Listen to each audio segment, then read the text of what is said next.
welcome, bienvenidos a otro programa, una sección muy importante. Hoy tenemos a una persona muy importante, se llama Mike Agrelius. Él nos va a enseñar muchas cosas que nos van a ayudar a nosotros en nuestra vida diaria. Mike, welcome. Thank you so much. I'm happy to be here. Excellent. By the way, can I say, you knocked it out of the park today at the 1 Million Cups. Your presentation was wonderful. That's how we know each other, is through 1 Million Cups. That is correct. Thank you. You're very kind. Any Mike. 1 Million Cups buddies out there? Thank you, Mike. Thank you. I appreciate that. And again, the segment of being here is to extract, to learn from the master, from people that have been there, so you and I can be able to become better, not just by learning and failing, but actually learning from people that have been there, like Mike has. Okay? So with that said, as I mentioned to you before, there are going to be a few set of questions that I'm going to try. And of course, you can go all over wherever you want. This is your time. This is because we want to learn from you. You're the experts. I don't know if I'm an expert. I'm not the master. I've had a couple lucky breaks. Okay? And that's what we want to know about that. So don't go by my questions. Of course, use that as a rule or as an origin, but go anywhere you want. You bet. Perfect. Okay, with that said, the first question about that, tell us about yourself, if you don't mind. Well, I'm Mike Agrelius. I have been a serial entrepreneur for a long time. Okay, so I've always had little entrepreneur side projects. I've had real jobs all the time. I have a real job right now. I sell copiers and printers. I lease them and things like that. That's my real job. But on the side, I always have a side hustle, something that I do on the side. And my recent one is this book. It's called Hear What's Here. It's a children's picture book, but it's also great for people with English as a second language, because the English language is crazy. It really is. It really is crazy. I'll give you an example, okay, from the book. Please. Okay, so it's beautifully illustrated. It's got some great pictures here, but it starts out like this: can you find a pair of pears? You see, can you find 2 pears, the fruit? But it sounded the same. It sounds exactly the same. It's spelled different and has a different meaning in English. I know. Can you find a pair of pears? Do you see the sea? Would you like to stare at stairs or maybe be a bee? And at the bottom of each page, there's the definitions for all the stuff. Anyway, that's how it goes. It goes. I can recite the whole thing for you in 29 seconds. Are you ready? Oh yes, please. Are you guys ready? Can you find a pair of pears? Do you see the sea?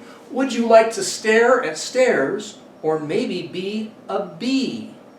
Bzz. Can you find a pair of pears? Do you see the sea? Would you like to stare at stairs or maybe be a bee? Do you think that the deer's a deer? Is this not a knot? Tell me what you hear here. Last night the night got caught. Have you heard a whale wail or seen a hare with hair? Do you think this pail is pale? Is that bear all bare?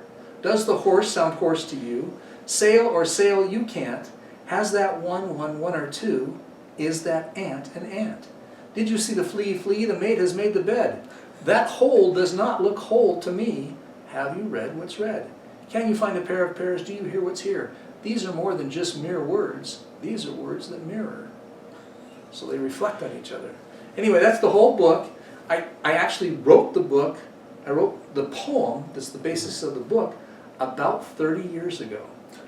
Okay, and my friend and I, the guy that did the illustrations, he did some sketches of it 30 years ago, but it was so difficult to get it actually done and to get it produced, because I wanted it to be a hardbound, full-color picture book.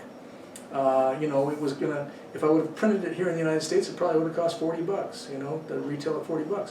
But because I printed it over in China, I was able to get it at a reasonable price. Oh, and we can buy it now? You can buy it now. It's on Amazon.com. It's on a lot of stores here in Utah. I don't have it outside of Utah yet, but a lot of stores in Utah, including the Red Balloon Toy Store, which is my favorite one. they've already sold through already once. It just came out 2 months ago. Yeah. That is amazing. I really love it. Thank you. I never heard. I mean, besides you, I never heard of that. I mean, it's. The words are so, well, they're similar, they sound the same. They sound exactly the same.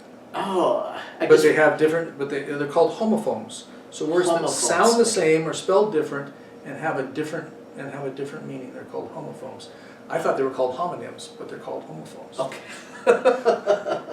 That's awesome. Now, the part that is interesting also to you in this is that you thought about this 30 years ago. I did. So that shows to you guys, the audience, that sometimes we can think of something, and even if it doesn't evolve or release within a week, within a month, within a year, that idea is still excellent. So in this case, like Mike and his sketches, 30-year-old sketch, you think, oh, you need to have a little bit more technology, or it has to be this. No, Things weren't together 30 years ago.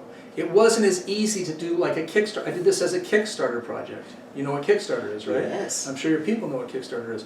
Wonderful way to test out your idea, to see if people want to back it. And then these are just your friends usually that back it, okay? But to see if people really like it, and then it helps you to pre-order the books, pre-sell the books, so you can then have some money to fund the project. And that's exactly what I did. That is awesome. How does your family think of the book? Oh, Especially your grandkids. Yeah, my grandkids love it. Yeah, they love it. Can they recite it in 30 seconds? No, but a couple of people in my neighborhood can. So they're getting better than you. Yeah. That's awesome. I love it. So again, if you want to hear a great book, Mike is your guy. And that is beautiful. Yeah. And if you want to contact me, you can go to my name, Mike Agrelius, on Facebook, or the name of my company, which is Happy Valley Publishers. Okay. Both on Facebook. I can spell the name. Yes, please. And I can do this without even looking at my driver's license. It's Agrelius. Okay, you got that? Agrelius. I love it. Thank you so much, Mike. Yep. We're going to jump to another question that I mentioned to you. Okay. What do you attribute to your success?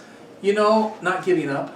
That's one of the things. I asked my wife one time, I said, honey, how come you married me? Because I'm so handsome? And she said, no, not at all, because she's beautiful. I said, is it because that I'm just charming? No, because she doesn't think I'm that charming. Well, okay, how come you married me? One word, persistence. So that's why she married me. Okay, it would be nice if it was because I was cute or something, but it was persistence. I was persistent. I'm persistent in my sales. I want to make sure that I sell the copiers. I want to make sure that I get the appointments that I need to get. I'm persistent with the book. I've been persistent with the book. I didn't give up on it. I even though it was 30 years ago and I wanted to do it and I wanted to do it. I also put together, I saw this thing from a friend of mine named Amy Reese Anderson, and she did a vision board, and she was very successful. And lots of people who do the vision boards say that they swear by them and they like that. So I did a vision board. This was on my vision board. There were a couple of other things that were on my vision board that have already happened for me too. And so I think that vision boards are important to think about. So you got that. So your vision board, and also not giving up. Does that mean that you asked your wife perhaps more than a couple times? That's right. That's right. That's right. Oh, that's awesome. So the key that you and I can learn from people that've been there is perseverance, is keep trying. Yeah. One time, another time, Yeah. until the hard times, then of course, if it is not the right, maybe go a different channel perhaps. Yeah, yeah. But if it is the right thing, maybe the idea is 5 years, 5 weeks, or 30 years like Mike. So let's learn from that we can actually don't give up on our dreams. Yep. Yep. Excellent. How do you handle adversity? I'll tell you how I handle adversity. I try to not give up on that either, and I try to be positive about it. Even when I have adversity, I can give you an example from the copier world. I had a good friend that said no to me on the copiers. And he said no to me in quite stern tones. He said, "We're never going to buy a copier from you." And I went, "Oh, I'm my friend. I thought we were friends, number one, and I hope this isn't going to ruin our friendship. But number two, are you mad at me or something? No, it's just we're not going to buy from you. I've got another guy that I've worked with for a long time, and even though we're friends, I've known this guy for a lot longer." And I said, "Well, I can appreciate loyalty, and I certainly recommend that. I just hope that this doesn't wreck our friendship, because I didn't want to do that."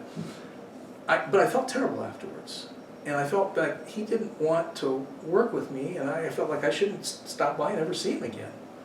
We had a mutual friend who was sick, and I picked up the phone and I called him to let him know that our mutual friend, I said, "I know we were," and he says, "Oh, I'm so glad you called me." That was the first thing out of his mouth. I behaved badly last time we spoke on the phone. And he said, "I want you to know that I was just under a lot of stress, and I'm so sorry about that." I said, well, that's good to know. And I said, I just wanted you to know that our buddy, I won't name his name, is very sick and it looks like he's not going to make it. And he said, well, I appreciate the phone call. I appreciate you've reached out to me. So the fact that we mended those fences, and I think that, you know, I don't know that I'll ever necessarily sell him a copy or anything like that, but I just wanted to make sure that I don't burn bridges. I don't ever like to burn bridges. And I wanted to make sure that we still were on the table with each other. I think you brought up a very, very good point. One thing is business, another thing is personal and the way that you are. And I think that's what says a lot about you, and you described that very, just in a perfect way. We need to be, you don't want to burn bridges, because you never know. Things come around, or not just even if that, I think that's an internal peace, knowing that you can go anywhere. Sometimes it happens that people say, hey, you're down. It's like, oh, and I'm like, yes. Do I know you're in a good scenario? Did I do something bad? It's like, so I would love to continue working on myself, that any time that I can say, they say, hey, I recognize that person. Is it a good thing or bad thing? So I love that. So I'm going to do that. If you guys can learn from Mike in this sense, I'm going to do that. I'm going to try to never burn bridges. The professional and the personal is very different, but no matter what, if you sell a copy... Even professional. I don't want to burn bridges professionally either. You know, I don't want to burn bridges at all. I mean, you never know. Mike, you're just amazing. And guys, this is what we need to do. We need to learn from people that have been there, that we can become better on a daily basis. And you just heard a few techniques, tools, experiences from Mike that we can actually apply in our lives. Thank you, man. Let me tell you one more, okay? Please. One more is this game. I did this game right after 9/11. Okay, it's a cute little game. I used to be the director of Game Inventors of America. I've done 8 different board games and card games over the years. Okay, my first one was just for the Utah region and the LDS community. It was called Count Your Blessings. It was 40 years ago this year that I did it, okay? 1979 is when it came out, okay?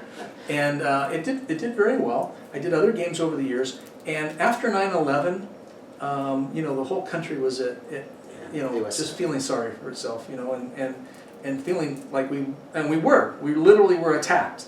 And so I didn't know what to do. I was a game inventor, so I came up with this game that's called Made in the USA, to honor the first responders and to honor those in the military and our veterans, okay? That's what I came up with. And so I did that, and it's a cute little card game, but it didn't work out so good. You know, on the shelf it looks kind of like that. I needed a thing that would go like this so it would look, you know, better, and I haven't created that yet. I mean, I've sold 5,000 or 6,000 of them was all. But it's not the big hit that I hoped it would be. I was hoping Walmart would pick it up or somebody like that, because it's very Americana and things of that nature. It does well at Thanksgiving and not Thanksgiving, at 4th of July and for Christmas as a stocking stuffer. But I made a mistake. Okay, I didn't put the artwork. I didn't put enough into the packaging of it. So I had to create something else that would show what it does and the rules in brief on it and stuff like that. So anyway, that was kind of a failure I did. I want you to know they're not all successful. So what did you learn with that failure, if you want to call it? A lot of times failures we call things that happen probably during that moment. We're feeling sad or we're feeling bad. It's like, hey, why me? That kind of stuff. But we can learn from that. Is that right? Absolutely, absolutely. What you learn is you have to tinker around with what you should have done the first time, see if you can salvage it at all. What I did do was I made this, I laminated this sheet, and I gave it to the stores, and so the stores would use it to promote the game that way. Okay. And so that helped it out a little bit. So this is not a game that we can buy now? You can buy it now, yeah. It's available. You can contact it again on Facebook. On Facebook, the name of my game company is The Incredible Game Company on Facebook. The Incredible Game Company. And you can contact me on Facebook, and I can tell you how to get it or which stores have it. Tell a little bit more what it does. It's like there's like 2 decks of cards in here. One deck's like a regular deck of cards, only it's got patriotic symbols. Okay. It's got, you know, stars and shields and Eagles and Liberty Okay. Bells. Okay, so it's like a regular deck of cards. You can Okay. play any card game that you normally play. You can play, gin rummy. You can play, hearts, crazy eights, whatever you want to play with it. And then the other deck has these unique cards, which are called Changes the Wind cards. And when you add those Change the Wind cards and the event cards to this, then you can play this game that's kind of a cross between cards and dominoes. And so you're trying to unite America, connect America together. That's the idea behind it. So it's kind of fun. Well, we want to one of those. I know the 4th of July is we just had it, but 9 more months and I'm sure we're going to do that. But if you have somebody who is in the military, it's a great stocking stuffer for somebody who's in the military or a first responder, fireman, or policeman. You hear that? It's a good game for that too. Awesome. So we know where we're going to go. I had a question. I know that before we spoke a few weeks, you said that you self-published this book. Yes. Tell us about it. No worries. Yeah. How do you go? All the good and bad. No worries. Yes, I'd be happy to tell you about that. And that's the great thing about the era that we live in right now, okay? The times that we live in. There is such a thing as Kickstarter right now. You can test things out on Kickstarter. If it works and you get funded, then you can go forward with the project. And it gives you the money to go ahead and do it. If it doesn't work, then retool it. Then redo it and see how you can make it work. So the way I did this as a self-published operation, and the name of my publishing company is Happy Valley Publishers. Okay, I've been doing Happy Valley Publishers for a long time. When you say self-publish, it doesn't just mean that Mike did it by himself. You can call it an entity if you want to. Okay, I see. Okay, because I think it's more important to call it an entity than just Mike. Okay. I don't want to just be Mike Agrelius did it. I want the name of my company, which is registered with the state of Utah, which is Happy Valley Publishers. Happy Valley Publishers needs to be the entity that's publishing it. Okay. Okay, but it's still self-published basically because I own Happy Valley Publishers. Okay. And so that entity is what it says on the back of the book is Happy Valley Publishers. Okay. Okay. And so that's the entity, and through it's still a small press. It's still a self-published book basically. So you go through different channels when you go to somebody like Barnes and Noble or somebody like that. They never heard they don't pick up the book. There's a million probably books that ideas that, but in this case you were able to do that. I thought I was able to do it. I was in the Barnes and Noble system. This is an interesting story. This is another bit of adversity. Please. Okay? When I first had the book, and I got it at a Kickstarter project, and it got funded as a Kickstarter project, and I got my very first copy of the book. I went over to my local Barnes and Noble's place, and I was talking to them, and I said, I want to get this in your stores. And they said, oh, that's a good idea. Here's where you do it. You go online and you do all this stuff as a small press publisher, okay? And so I went through all the little forms that they had me fill out, and then I heard from them back and forth with emails for a while, and then I didn't hear anything. And then as it got closer to the time, I got the first copy, I went over there and I said, hey, what do you think of it? And she says, oh, it looks great. We'll have you in for book signings. And I said, that'll be great, but I don't even know if it's going to be in the system or not. And she said, well, let me look.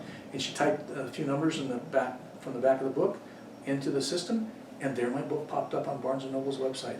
And I said, you mean it's on there? She says, they can pre-order it right now. So they can pre-order it, and it'll be out in 2 months. And I was so excited. I mean, I was so excited. Barnes & Noble's going to pick up my book. They've got it pre-ordered right now. I made up business cards to hand out to people and let them know, hey, pre-order my book on Barnes & Noble. This is going to be fabulous. And so a lot of people did. I've heard from a lot of people. And then as it got closer to the time when the book was supposed to arrive, I contacted Barnes & Noble. I said, I don't have a PO from you guys yet. Are you going to give me a PO for the book? And they said, oh, well, I said, it's here in the United States now, and I want to get it to you guys. Well, you didn't go through our distributor. Well, I know, but I went through the other forms that you wanted me to do. Yeah, but because you didn't go through our distributor, we're not gonna do the book. And I went, oh my heavens, are you kidding me?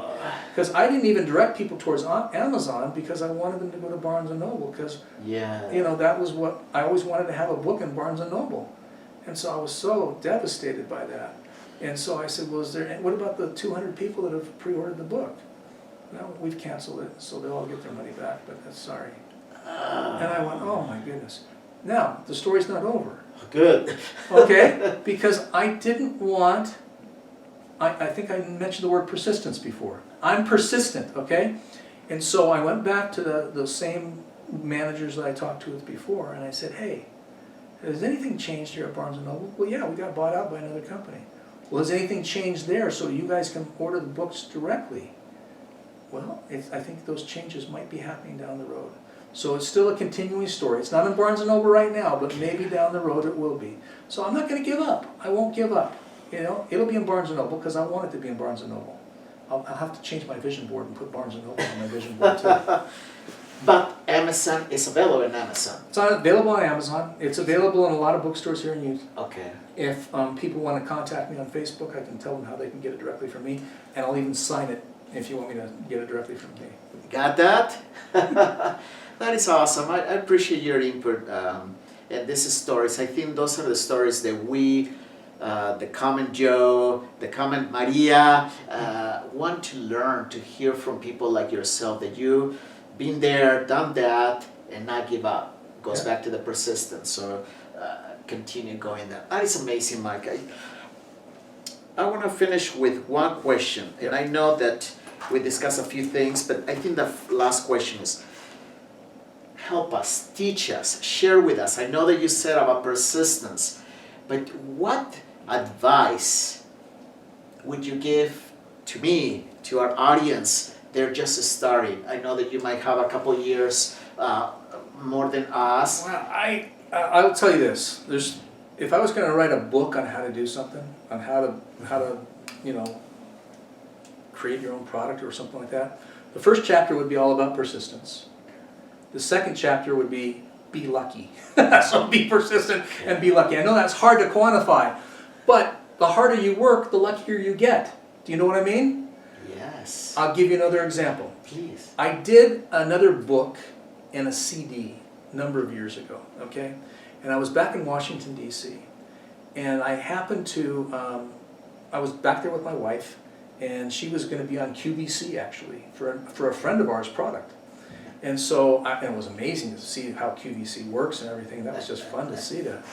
But while we were back there, we were walking around Old Virginia, and Alexandria, Virginia, and there was this store there. And it was called the America Stores. Okay, and I walked in, and I had this book, and I said, hey, is the owner or manager here? No. Well, can you give him the book? And here's my contact information. And I said, I think it'll work in your store. And so they took the book, and I didn't think about it. About 6 weeks went by, and I get a phone call. Hey, we have your book here, and we'd like to order a dozen of them. I said, okay, that's great.